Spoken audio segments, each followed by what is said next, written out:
is whatever touches the core of your being in a way that allows that place to breathe, to unfold, to say yes, to move forward.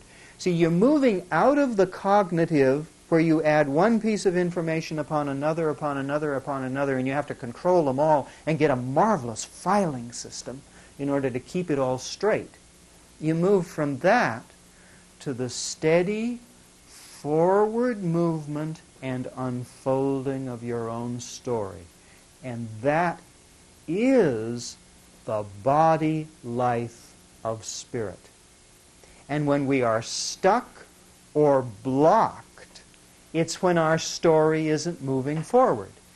It's in being who you are, the uniqueness, the preciousness of yourself as an individual. No one else is like you. No one ever will be like you. It's the unfolding of the uniqueness that is you that is your unique gift to the body. So to the extent that government and parental overbearing and everything keeps you from being who you are, to that extent the entire body is deprived. And to the extent that you can be true to your own spirit and find that and allow that story to unfold, you bless us all. So when as companions we can be with one another in ways that invites. I always remember the classes I used to attend with Joseph Goldbrunner. He's an old priest who wrote Holiness is Wholeness, a German priest. But he used to say that the word he loved the best in the English language was the word to woo. To woo. To invite. To woo a spouse. To invite into wholeness. To call for. That was his word that he really loved, because if we can be that invitation to one another to enter into our own Paschal mystery and be blessed with the unfolding of our own story.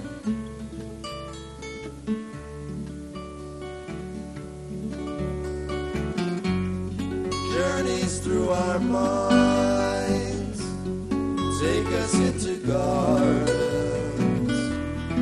carefully tended, awakening wonder.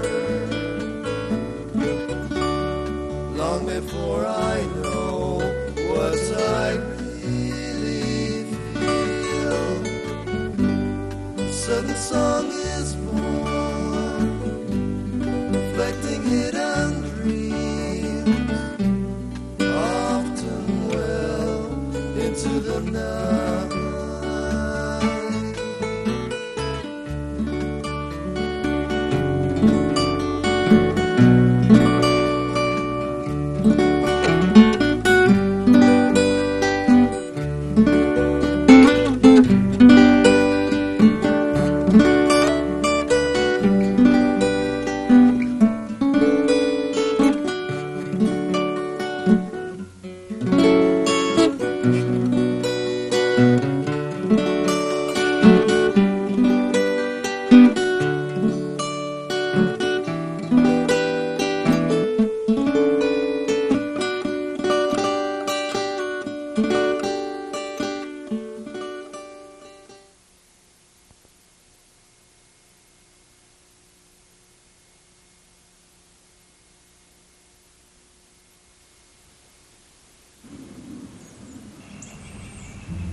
we have introduced you and given you the pages of what we call short form focusing, because it doesn't feel as intimidating as what we used to do a few years back, which we would call a long form of focusing steps. We used to spend the first day just on those steps.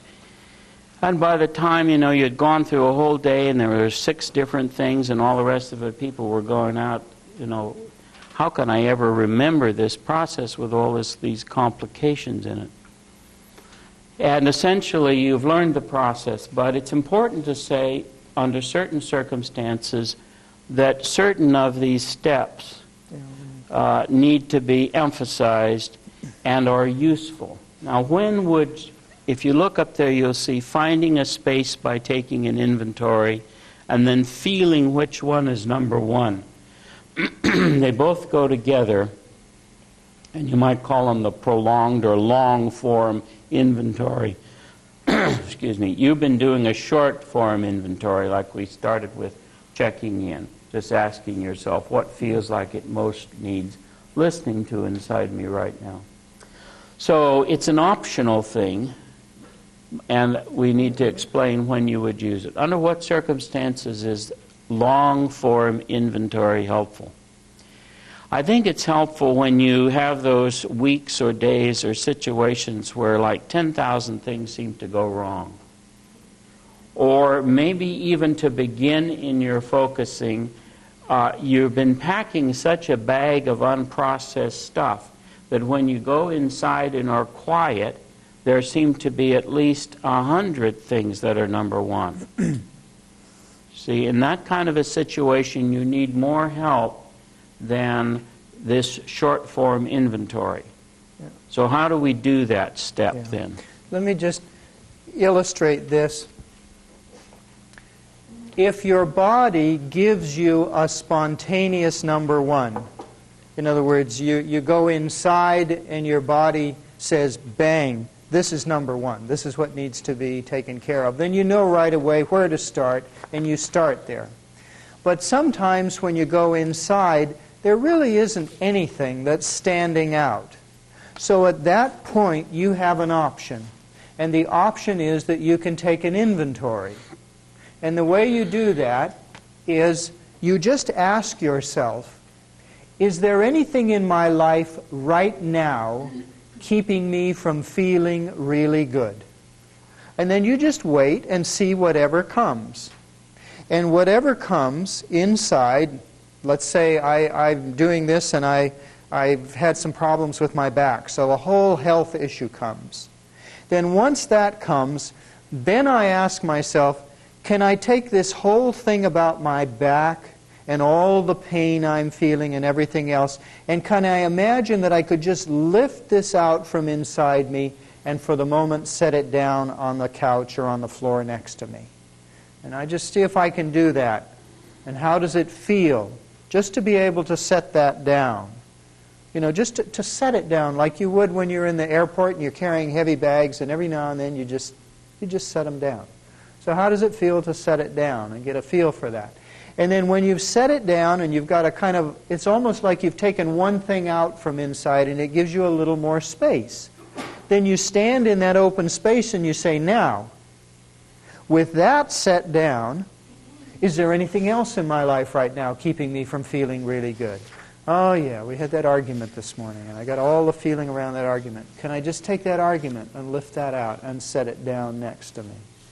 And you see, what that does is it allows you an opportunity, one by one, to just take all the jumbled up stuff that's in you and set it down. Oh yeah, there's this, and there's this, and this, and then maybe there's this. Maybe there's a great big one sitting in there. And we call those the golden oldies, the ones that are just, they're always parked in your psyche. So you set that one down and you set them all down. You see, it gives you an opportunity, instead of living with all this jumbled up stuff, just to say, oh yeah, these are here, you see, and you set them down. And then what we do in this first step, which we call finding a space by taking an inventory, is that at the end of setting down all the negative stuff that's between us and feeling really good, then we take a moment to ask ourselves, well, is there anything else in my life right now that's important and it's not a problem?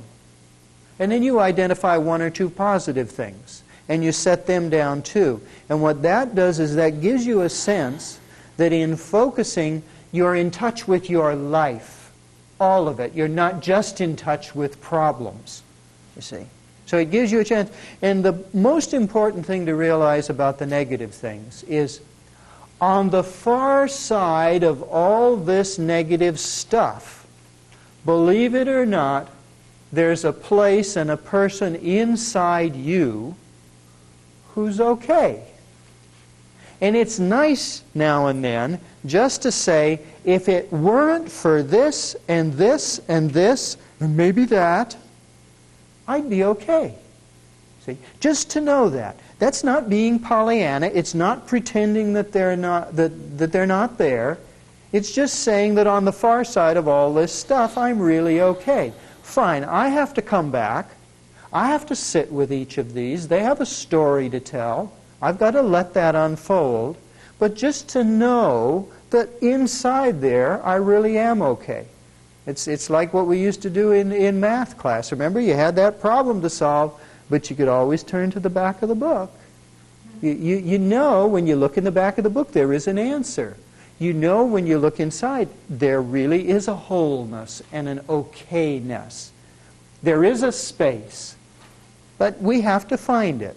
So what this first option is when your body doesn't just spontaneously say, bang, this is it, then you can take some time and just do a regular option and find these inventoried items and notice that they're there. Now, once you've done your inventory, then the next step, of course, is you've got all these things out here. Now, which one among these is number one for me right now? And now you go back to each one of these issues and you begin to discern which one is the one that I'm going to take time with this morning or this afternoon. And here you do something very, very important. The first word here is critical. Feeling which one is number one. Right away your mind's going to jump in and say, you ought to work on that one. That's the one you ought to work on. And if you listen to your body, you go to each one of them, and Gene Genlin says, I always love this, he says, imagine that you have a candy thermometer. You dip the thermometer in each one of them. Which one is the hottest? Which one's the stickiest, the prickliest? Or which one's the most exciting? Which one has the most body feel to it, the most energy to it? That you know right away, that's it, I don't have to look any further. I know that one is it, you see. And you may be surprised because sometimes your mind tells you, well, I ought to work on this big one. That's the golden oldie. That's the one I ought to work on. And I always remember the illustration that I used in biospirituality, where one morning I had a really painful issue. It was important. I knew I had to spend time with it. And I was carrying it around. And when it came time to do my inventory, what happened was that morning in the kitchen, I'd been making breakfast, and I burned the toast. And you know what that's like. You take the toast out, and you get the knife, and you start. And it never goes in the sink. Never. It always goes on the sideboard, it goes on the floor, and then you know the little crunchies as your foot comes down on it, and then my elbow hit the orange juice, and all the orange juice went on the floor. So the orange juice was on the floor, the black stuff was all over the place, and at that point Ed walked into the kitchen. And he made a few remarks, you know, and I was right up to here at that point. And so when I came to focus, I had this real issue, this golden oldie just sitting right there. But when I went with the feeling, what was stuck in my craw was all the burned toast. And what do I focus on? I focus on the burned toast and the feeling around that. Why? Because I can feel it. And because I can feel it, it's like the doorway that carries me inside into my body. And once I get inside, if there's something else that's more important, if the golden oldie is more important, I'll move right over to it. See, because down in our bodies, we're all connected. In our minds, we're literally disconnected. We're separated. But in our bodies, everything is connected to everything else. So if it's important that I be with this felt issue about my golden oldie, I'll move over to it. My body will take me to it. But the first step is, how do I get inside? And you have to go inside on something that you feel. You see, you can never think your way into your body. You have to find the feeling edge. So you're looking for the one that stands out.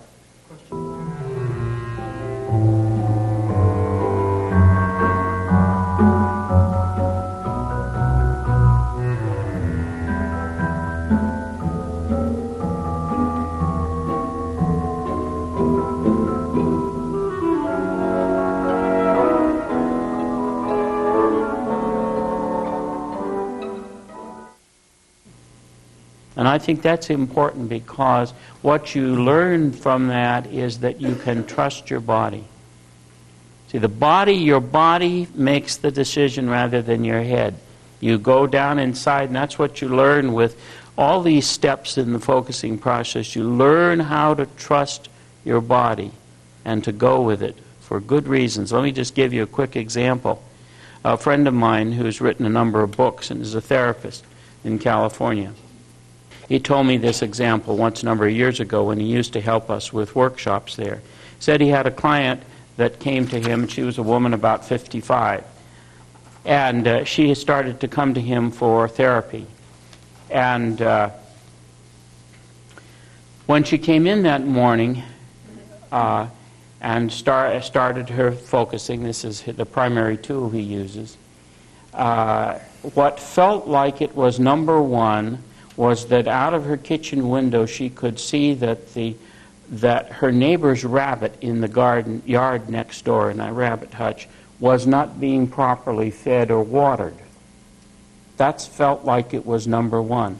Now, in the context of this, you have to understand how kind of stupid that seems. This lady had to drive for an hour through rush hour and city traffic. Therapy is $75 to $100 an hour in the San Francisco Bay Area. Well, my head at least would say, look, if I have to put up with all this traffic to get to this therapist, pay him $75 or $100, I certainly should focus on something more important than the damn rabbit next door. That's the way my head would work. So let's get with it and find a real problem here and work with it. But both she as well as John knew that that's this thinking up here. So what did she do? Well, she stayed with that feeling of looking out her kitchen and feeling uncomfortable about the rabbit not being properly cared for there in the box. And what happened, John said, was so illustrative of what we're talking about now with the focusing process, being able to trust the body.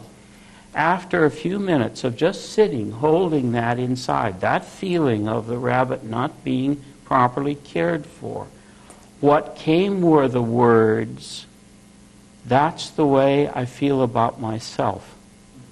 Nobody really cares whether I'm dead or alive."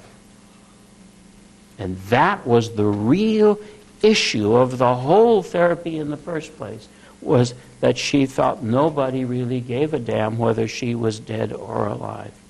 And with that, of course, came the tears, the loneliness, everything that came with that. So, it's just amazing how these things aren't accidental. The burned toast things, the noticing some so-called silly thing is not silly.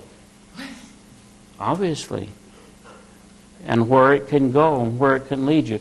So, John said within 45 minutes, She had moved just miles inside in owning how she really felt. She told him afterwards, she said, I've never been able to say this because I wasn't really clear. So it was a felt sense, I wasn't really clear to explain to you why I was even here for therapy. She says, now I know why I decided to come here. She said, now it even makes sense. I can see what's happened in the past. She said, I moved to a San Francisco area from out here in the East Coast, where I only have one living relative that's an old uncle. She said, I have no family. And she said, when I was about 45 years of age, I began to realize, well, maybe there will not be any family. And there will not be anybody that is a significant other person in my life.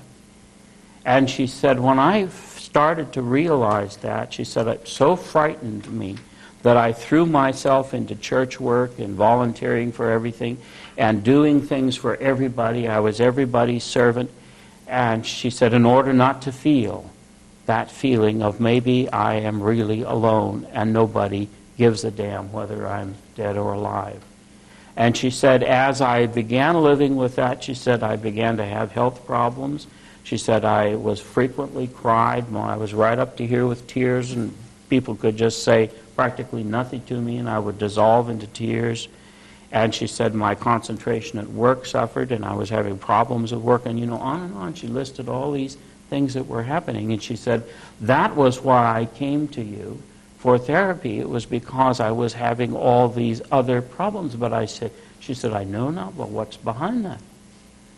That I never owned how I really felt about myself and my life.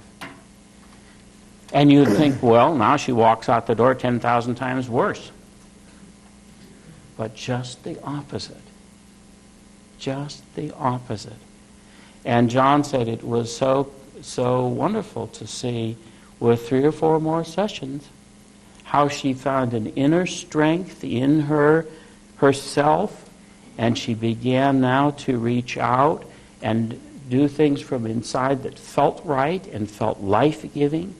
And she created a world for herself and relationships that brought that into her life, what was missing.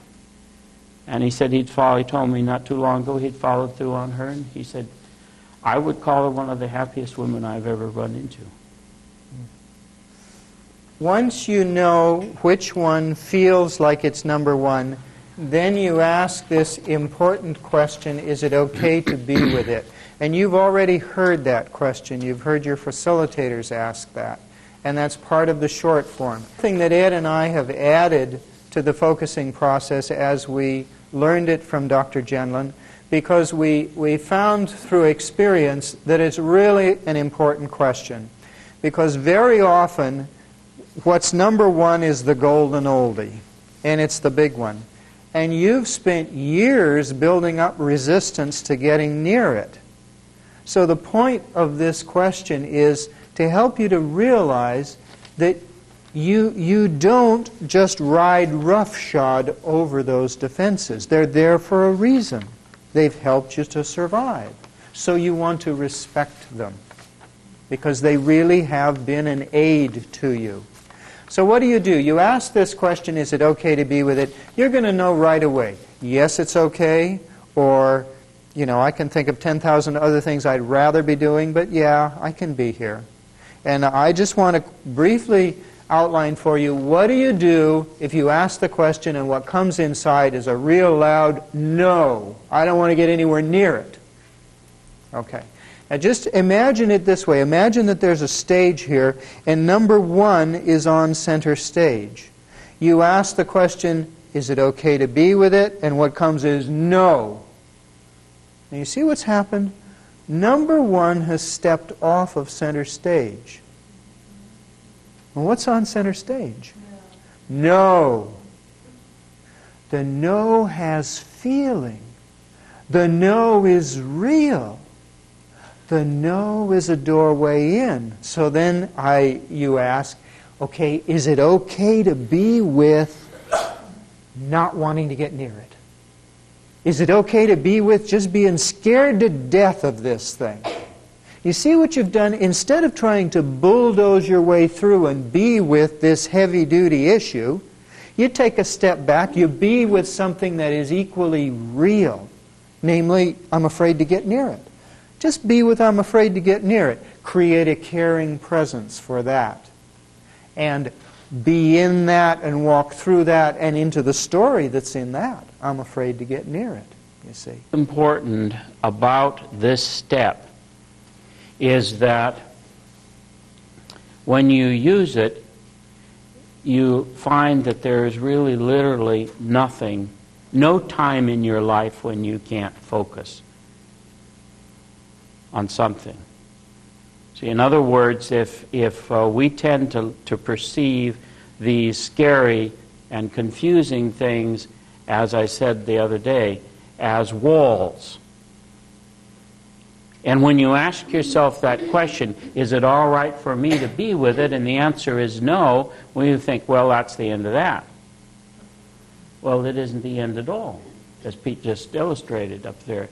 The no is now the thing you feel most real and has the most feeling. So is it okay to be with the no?